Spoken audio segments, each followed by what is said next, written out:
Hello and welcome to Sad Tales, where we unravel the gripping and often haunting stories of real-life crimes. Today, I will unravel the story that ended the life of a 19-year-old African-American woman, Renisha McBride.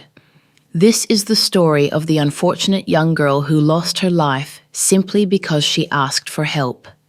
On the evening of November 2nd, 2013, Renisha had been involved in a car accident in Dearborn Heights, Michigan. Seeking help, she knocked on the door of Theodore Wafer, a 54-year-old white man. Wafer, who claimed he felt threatened, opened his front door and fatally shot her in the face.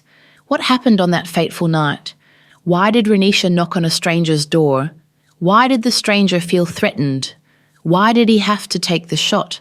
Stay tuned as we unravel these questions in today's video. Dearborn Heights is a city in Wayne County, Michigan, located in the Detroit metropolitan area. It's a suburban community with a mix of residential neighborhoods, parks, and some commercial areas. Dearborn Heights is known for its diverse population and proximity to Detroit, which makes it a convenient place for people who work in the city but prefer suburban living. The city has faced attention in the media due to various incidents, including cases that highlighted social issues such as gun violence, self-defense laws, and racial tensions. Most notably, the tragic case involving Renisha McBride in 2013. On that fateful night in November 2013, 19-year-old Renisha McBride was driving through the suburbs of Detroit. She was a vibrant young woman full of dreams and potential. Friends described her as kind-hearted and always willing to lend a hand. Around 1 a.m., her car veered off the road and slammed into a parked vehicle. Dazed and confused, Renisha stumbled from the wreckage. Her phone was dead, and she was alone in an unfamiliar neighborhood. Blood trickled down her face as she tried to make sense of what had happened. Desperate for help, she began knocking on doors. Little did she know, her search for assistance would lead to a fatal encounter.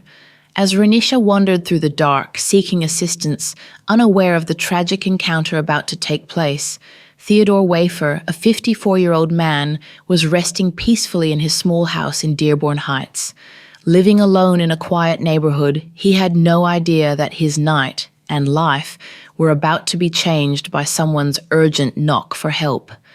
Around 4:30 in the morning, loud banging erupted at Wafer's door. Renisha, disoriented and injured, had finally found a house with lights on. She pounded frantically, hoping someone would answer.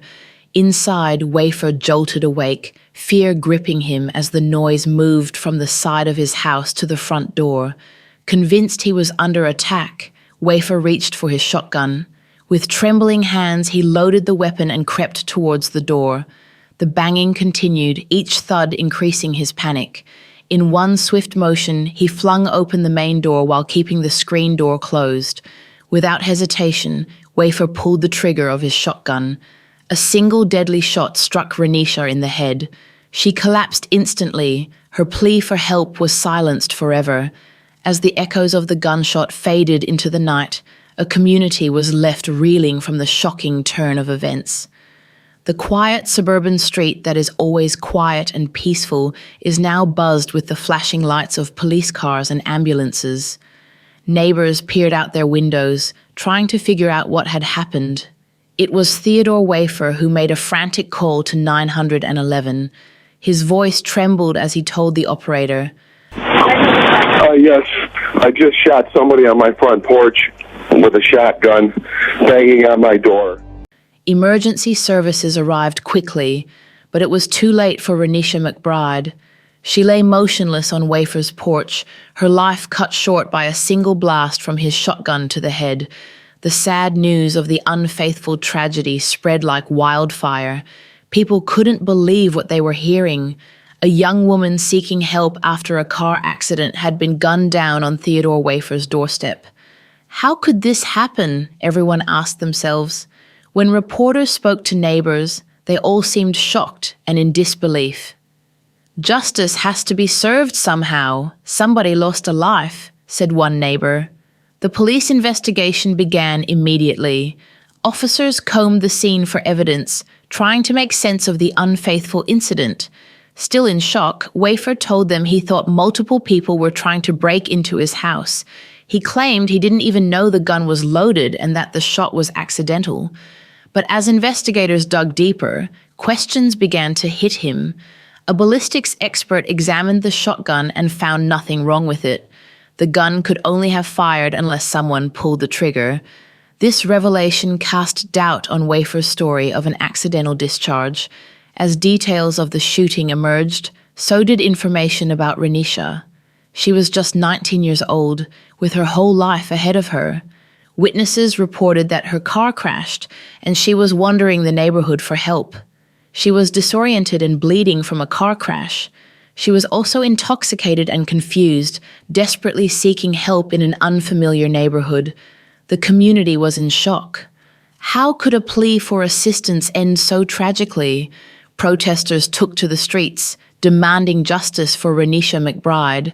They couldn't understand why Wafer had been released without charges initially.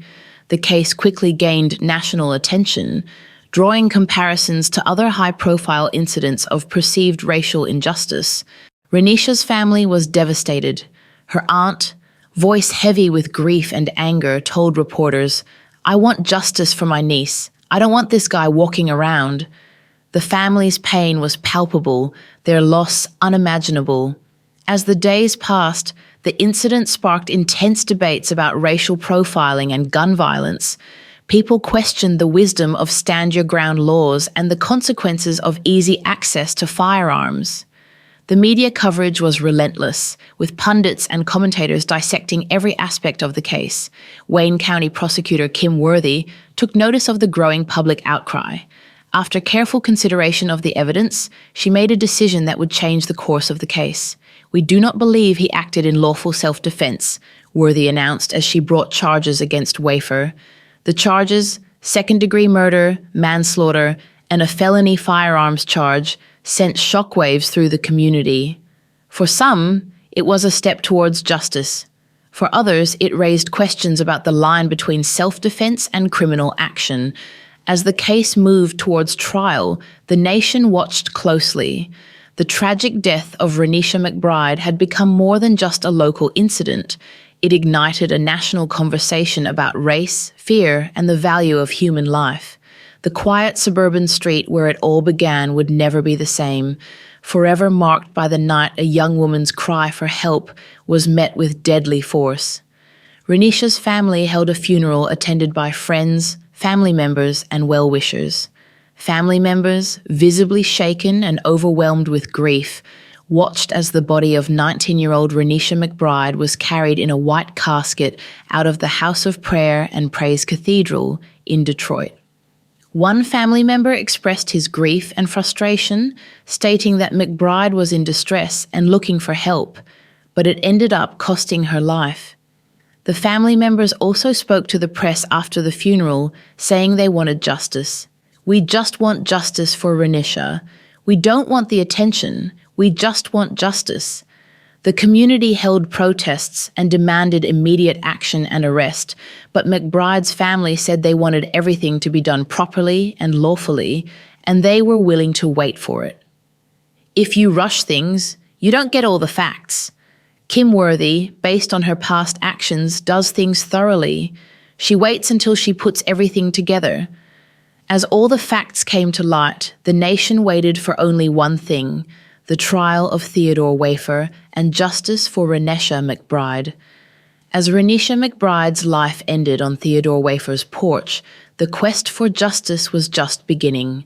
The tragic shooting sent shockwaves through the community, leaving everyone wondering, was this a case of self-defense or cold-blooded murder?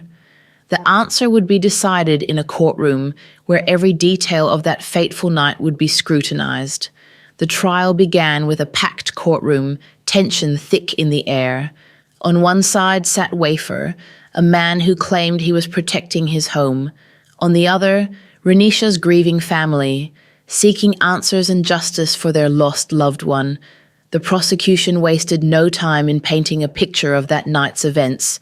They argued that Wafer wasn't acting in self-defense but was looking for a fight.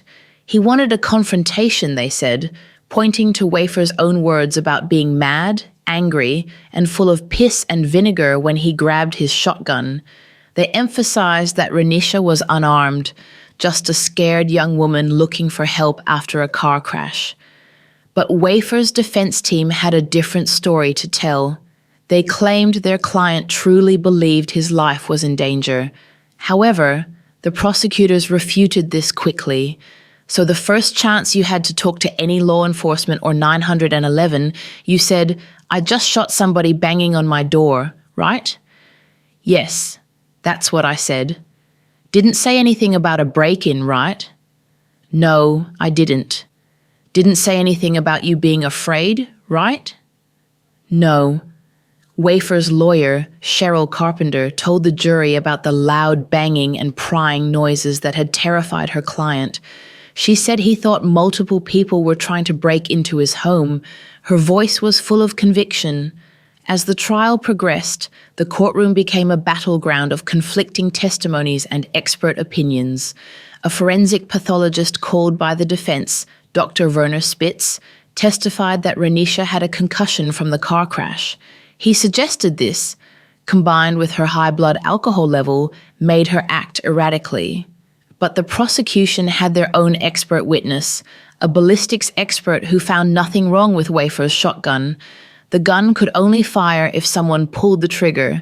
This key piece of evidence undermined Wafer's claim of an accidental discharge. The tension reached a climax when Theodore Wafer took the stand. His voice wavered as he recounted the events of that night, describing his fear and confusion. But under cross-examination, cracks began to show in his story. The prosecution relentlessly questioned why he hadn't called 911 or simply stayed inside his locked home.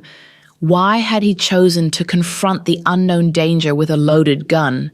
In a gripping moment, the prosecutor asked Wafer to demonstrate how he opened the door and fired the fatal shot. The courtroom watched in silence as he mimicked the motions, his actions speaking louder than words. The image of Wafer holding an imaginary shotgun, opening an imaginary door, and pulling an imaginary trigger was seared into the minds of everyone present. Finally, after days of emotional testimonies and intense arguments, the jury was sent to deliberate. The nation held its breath, waiting for their decision. Hours turned into days, the weight of their task evident in their furrowed brows and hushed conversations. When they returned, the courtroom fell silent. The foreperson stood, holding a piece of paper that would seal Theodore Wafer's fate. Guilty. Guilty of second-degree murder, guilty of manslaughter, guilty of a felony firearms charge. The words echoed through the room, a mix of relief and sorrow washing over Renisha's family. They had sought justice, and they had found it. But no verdict could bring back their beloved Renisha. The judge sentenced Wafer to 17 years in prison, a punishment meant to reflect the severity of his actions. He would spend the next chapter of his life behind bars, a stark contrast to the quiet suburban life he once knew. Outside the courtroom, the community grappled with the aftermath of the trial. Protests continued, calling for changes to gun laws and a deeper understanding of racial tensions. Renisha's death became a symbol of the urgent need for change, her story a rallying cry for those seeking justice and equality. The case underscored how fear and racial bias can sometimes result in deadly consequences and led to calls for examining the impact of gun and self-defense laws in the United States. As we bring Renisha McBride's story to a close, let it be a reminder of the importance of empathy, compassion, and the choices we make in moments of fear or uncertainty. Tragedies like this can often stem from quick judgments, assumptions, and misunderstandings. Before reacting, take a step back, think carefully, and consider the potential outcomes. Compassion can be as simple as taking a moment to ask, "Is someone in need?" instead of responding out of fear. Let's all strive to create a world where reaching out for help is met with understanding rather than suspicion. By fostering compassion, we can help prevent these tragic stories from becoming a painful part of our reality. Rest in peace. Renisha McBride. Thank you for watching another episode of Sad Tale. Stay safe, be kind, and remember the power of empathy in every interaction. Please consider sharing it to raise awareness about the important issues it highlights. Don't forget to like, comment, and subscribe to our channel for more Sad Tales stories. The felony firearm conviction, which will be consecutive to the murder in the second degree and the statutory manslaughter convictions, which will run concurrent to one another. For the second degree murder conviction, I'm going to sentence you to 15 to 30 years. For the statutory manslaughter, 7 to 15 years. You will receive credit for 28 days. Mr. Wafer, you have a right to appeal your conviction and sentence with the Court of Appeals. If you can't afford an attorney, one will be appointed for you.